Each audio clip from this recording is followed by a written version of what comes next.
সিনেমায় সেন্সরশিপ থাকার দরকার নেই, কোনো কারণ নেই। সার্টিফিকেশন হতে পারে, গ্রেডিং হতে পারে, কিন্তু আমিও এই সেন্সরের পক্ষপাতী না।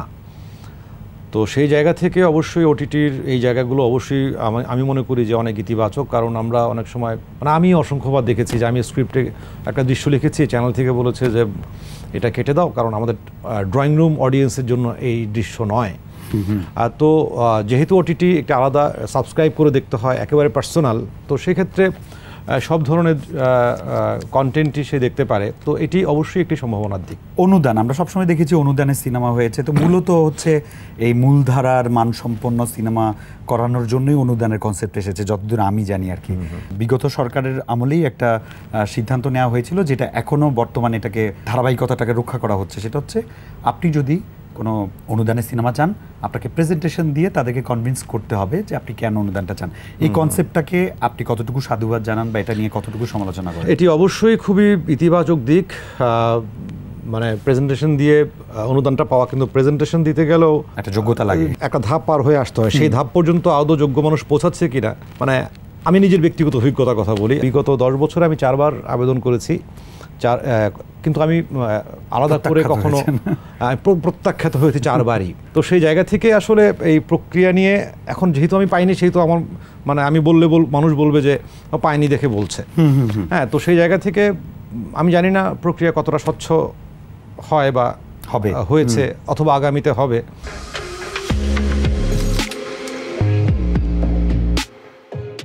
বাজেট বাড়াতে বাড়াতে if I am not wrong সম্ভবত সর্বোচ্চ 75 লাখ টাকা এখন দেওয়া হয়। মুশকিলটা হচ্ছে ওইখানে যে 50, 60, 70, 1 কোটি টাকা যে টাকায় দেখ না কেন, বলাই হচ্ছে এটা অনুদান। যে পুরোটা কিন্তু সিনেমা বানানোর খরচ না।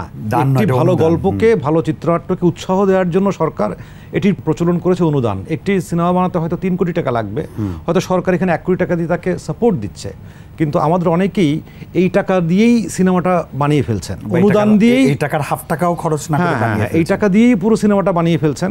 এটি একটি অসুবিধা, কারণ মানে অনুদান অর্থটাই আসলে যদি সরকার পূর্ণ দানই করতো তাহলে তো এটি সত্য সরকারেরই থাকতো। ওটিটিতে কি ট্রাই করা হয়েছে? ওটিটি 2-1 জায়গায় মিটিং করেছি, কিন্তু আসলে ওরা কি চায় বা আমি কি বলতে চেয়েছি আমি হয়তো বোঝাতে পারি, কাউকে বোঝাতে পারি, কেউ কাউকে আমি তাদের প্রত্যাশাও বুঝিনি, আর আমারটাও আমি বোঝাতে পারিনি বলে মনে হয়েছে। কিন্তু এই যে ওটিটিতে আমরা সাটি কাপের মতো যে কিছু রাজশাহীর মতো লোকাল থিয়েটারের ছেলেদের বানানো একটা অসাধারণ প্রোডাকশন আমরা দেখি, বা দর্শক নন্দিত প্রোডাকশন দেখি, এই পৃষ্ঠপোষকতাটা কি আসলে চলমান থাকা উচিত? মানে সাটি কাপের গল্প আমি যতটুকু জানি যে এটা নির্মাণ হওয়ার পর তারপরে ওটিটি প্ল্যাটফর্ম এটা কিনেছে, মানে তারা বানিয়েছেন তারপরে এসেছেন, সেল করেছেন। হ্যাঁ, সেল করেছেন। কিন্তু আমার কাছে এটাই মনে হয় যে এটি যদি প্রপোজাল আকারে আগে যেত, সবার আগে রিজেক্ট হতো। এটি মানে মুশকিলটা হচ্ছে এখানে আসলে প্রেজেন্টেশন তো দেয়াই যায়, এবং একটা গল্পের মানে একই গল্প 10 জন নির্মাতা 10 রকম করে বানায়। একই গল্প 10 রকম হয় কেন? দেখার চোখের কারণে।